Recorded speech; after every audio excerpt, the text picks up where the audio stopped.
How to make a post public on Facebook. First, you want to go to menu, then tap on your profile page at your top left, and scroll down, searching for the post you want to make it public. And you want to click the three dots on the right side of the post, then click Edit Privacy,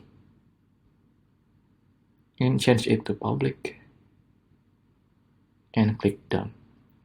If you don't have the public choice, it's probably because your age in Facebook are under 13 years old or under 18, as Facebook doesn't allow children under 13 to make the post going public, and also limit anyone who are still under 18. And you can check your birthday by going to the settings and privacy by tapping this gear icon, and you want to tap on this Meta Account Center and click on Personal Details and tap on Birthday. If you are somehow mistakenly insert your birthday, you can just click Edit